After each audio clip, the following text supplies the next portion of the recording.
Nangyayaring ito Opo. na inumpisahan nila pagkatapos tinatanggi nila. 'Di ba? Oh. Yung pension daw ng mga retired na general. 'Di ba? Opo. Na sila ay kumukontra sa gobyerno, sila ay nagkikriticize sa gobyerno, ay tatanggalin daw. Siyempre, mag-aalboroto itong mga to. Pagkatapos silang manilbihan 20 years or maybe more, itinaya nila yung kanyang buhay sa pagkasundalo yan hindi naman basta nasa likod ng desk yan. Yes. Pagkatapos yung sa kanilang old age, ay yun na lang ang inaasahan nila pagkatapos nila yung kanilang kabataan ay kanilang Naubos ibinuhos. na. Oo, ibinuhos Binuhos. sa paglilingkod, sa pagtatanggol ng ating bayan, tatanggalan mo ng pensyon. Eto pa, kita mo naman tong administrasyon na to. Opo. Sasabihin mo, fake news. Hindi naman fake news. Di ba sinabi mismo nung spokesman ng Armed Forces, yung babae? Di ba? Sabi niya, yung mga kritiko ng gobyerno, pwede naming i-court martial yan at tatanggalin namin ang pensyon. Pagkatapos sasabihin nyo, fake news. Bako sinang-ayunan naman ng isang admiral. Sabi niya, kasi sumusweldo sila. Yan ay pera ng AFP. Pag hindi sila umayos, sila ay pwede nating kasuhan at tanggalan ng pensyon. Nag-express lang naman ng saloobin itong mga retired. At saka, isa sa mga kanilang pinupunteriya, etong si retired Air Force General Romeo Poquis. Ito ay multi-decorated na opisyal. Ito ay nagretiro honorably. Walang masamang record to. Dahil lamang ito ay noong September 21 ay naunang sumugod sa gate ng Camp Aguinaldo. Nakita ko nga siya ron Pero nauna siya, maaga pa lang, kasama namang ibang retiradong mga opisyal ng ating militar at gustong makipag-usap kay General Browner. Usap lang pala Kaya nga ibig sabihin, bakit mo pipigilan? Citizen din naman yan kahit ba military, bago ipananakot mo pa yung pensyon. Mali. Eto pa, kita mo kung gaano ka doble karang administrasyon na to. Pagkatapos nilang sabihin, at yan ay nasa news, itatanggi nila. Hindi daw totoo yun, fake news daw yun. Sinabi, pwedeng makita ng lahat, i-google nyo. Pambihira. Baka naman kayo. nabigla lang, attorney. Hindi pwedeng mabigla ka pagka ikaw ay military. Inactive service ka. Ayun lang. Pag naka-active service ka, hindi ka pwedeng magsalita ng hindi alam ng superiors mo. Kung spokesman ka, ang sasabihin mo ay yung pinasasabi sa'yo ng iyong principal. In this case, ni General Browner. Iyon nga sinasabi ko, yung ibang mga spokespeople natin, Opo. nagsasalita sila ng kanilang sariling opinion. Hindi po ganyan ang spokesman. Ang spokesman po, ako ay naging tagapagsalita ni Mayor Lim. Dati, Opo. Naging tagapagsalita ko ni Mrs. Arroyo at saka ni FG Arroyo. Naging tagapagsalita ko ng maraming politiko. Ngayon ay tagapagsalita ko ng PDP Laban. Ayun. Hindi ko sinasabi, pag ako ay nag-issue ng official statement, na iyon ay Sarili nyo. sarili ko. Yun. Hindi ako magsasalita. Ngayon, pag nagsalita ako ng opinion ko, sinasabi ko, ito opinion ko. Ayun. Ngunit, ang kaibahan sa akin at yung mga taong yon, yung mga nasa military, inactive service sila. Ako wala ako sa gobyerno. Tama. Kung ikaw ay nasa gobyerno at ang papel mo ay spokesman, ang papel mo admiral, hindi ka magsasalita ng hindi yun ang niloloob ng liderato ng military. Pagkatapos, nung nagkagulo, sasabihin nyo, hindi totoo yan, fake news. Fake news kayo nagsabi. Kaya't minarapat ko na anyayahan, sana nasa linya na ng ating komunikasyon. Nariyan na ba? Si retired General Romeo Poquis. Wow, ganda yun. Marinig natin siya. Para malaman natin kung anong take niya, anong opinion niya. Damdamin niya talaga. Damdamin niya rito sa pangyayaring ito. Anyway, babalikan po natin yan habang kinokontak. Napadala ko na po sa newsroom yung number ni General Poquis. Okay. Pero attorney, in your own opinion, bakit ho nangyayari ngayon yung mga spokesperson ng mga ilan nating mga opisyal, parang iba na ang ginagawa. Yun nga, Kengkoy Dapat hindi nila alam ang trabaho ng spokesperson. Yun, baka ganon. Kung ano lang sabihin, pag sinabi nitong iyong principal, halimbawa, si Ante Claire. Opo. Pag sinabi niya yung ganyan, ang implication niyan, yun ang sinabi ng Pangulo. Pag sinabi ng spokesperson ng AFP na ganito, ang implikasyon, ang nagsabi noon, hindi siya. Yung kanyang boss. Kaya huwag ka magsasalita ng hindi sinabi sa'yo. Lalo na kung ikaw ay nasa gobyerno. Yun Ito lang, ako lately, wala akong mga public statement ng PDP sapagkat wala pong pinapasabi Wala sa akin. pa, yun. Etong nandito, hindi po PDP ito. Ayun. Unless, kaya nilalagay ko po sa aking art card. Pagka nag-pre-release ako sa media, official statement, Opo. PDP. Bago may seal ng PDP. Ayun. Bago nakalagay sa ilalim, Ferdinand Estopacio, PDP Deputy Spokesman. Para alam nila na ako yung Nagsalita. ang nagsasabi noon ay PDP, hindi ako. Ayun. Oo, eto na po. Mapalad po tayo na nasa linya po ng ating komunikasyon si retired Air Force Major General Romeo Poquis. Magandang umaga po, General Romy. At maraming salamat po sa inyong pagpapaunlak sa aming payak na paanyaya. Yan. Good morning po.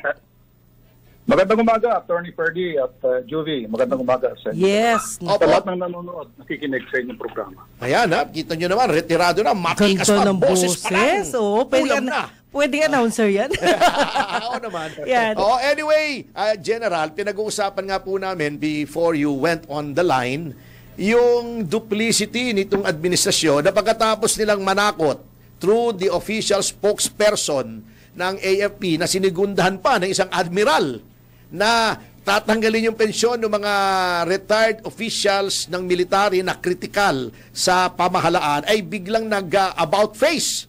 Wala naman sa parade ground, biglang about face. At sinabi fake news daw. Ano po bang masasabi nyo rito, General Poquis? Yun naman, itong spokesperson ng Armed Forces, nagsasalita sila kung sasalita dyan. Hindi nila ina-analyze masyadong.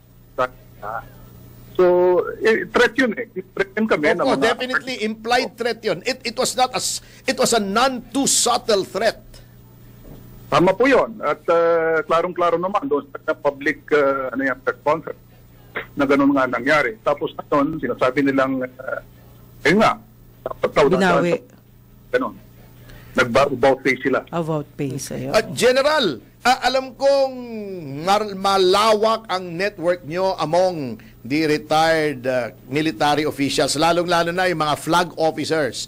Ano po ang common sentiment o general sentiment ng ating mga retiradong mga opisyal dito sa ginagawa ng ating armed forces ngayon? Ang una sa lahat, hindi lamang itong sa armed forces, ginagawa ng armed forces, kundi itong nangyayaring massive corruption dito sa ating bansa. Opo.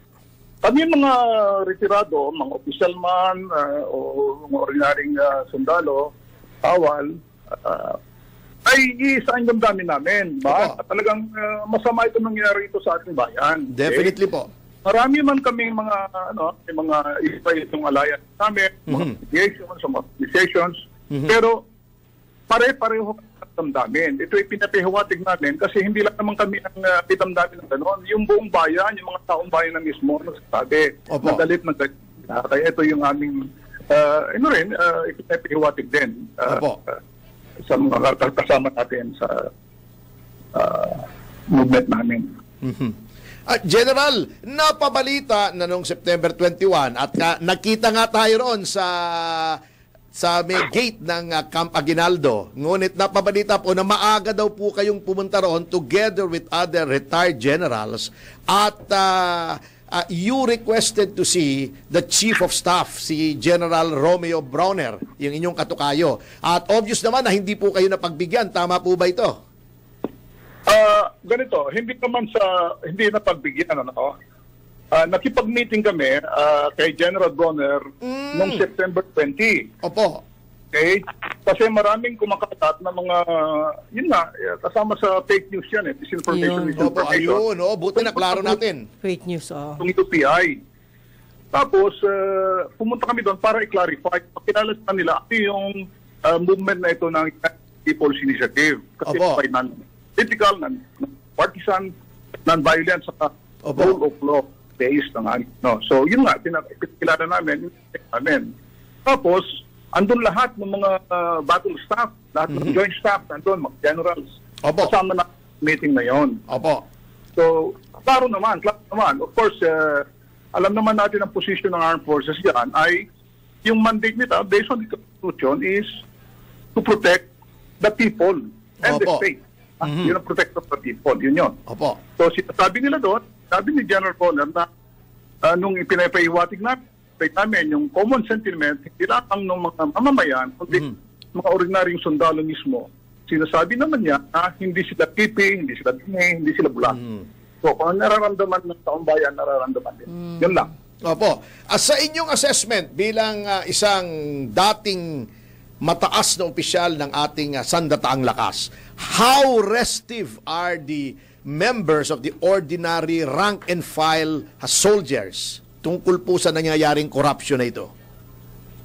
So, yung assessment namin dito talagang hindi lamang majority, kung talagang lubos-lubos ang kanilang, hindi naman rested, kundi kanilang matinding damdamin sa corruption. Of course, hindi nila pwedeng ipahiwatig yan openly or in public dahil nako-uniforme sila eh. Alam naman natin yan. Of course. Pero kanilang mga pamilya, kamag-anak, ay damang-daman natin sa Manila ang nangyayaring pandarambong dito sa ating bayan. Hindi mo iikwas yan na ganun sundalo. May nararamdaman ba kayong general? Last question po ito bago ko kayo i-turn over kay Ma'am Juvie.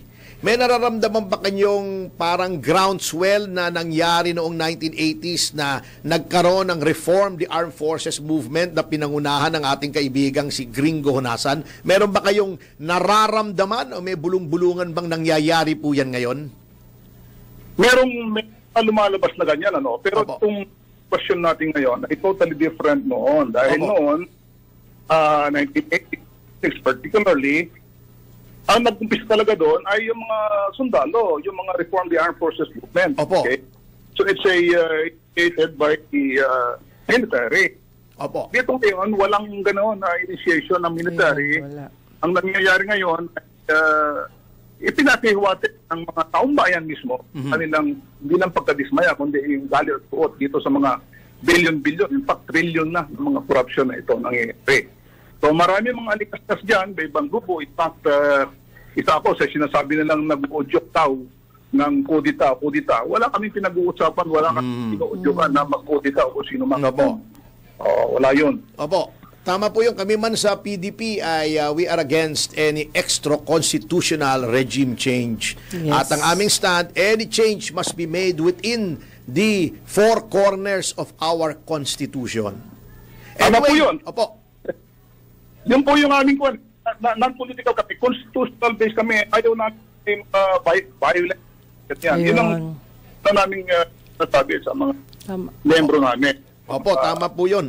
Kasi sabi nga ni Sting, yung singer, nothing comes from violence and nothing ever will. Di ba? Yung fragile.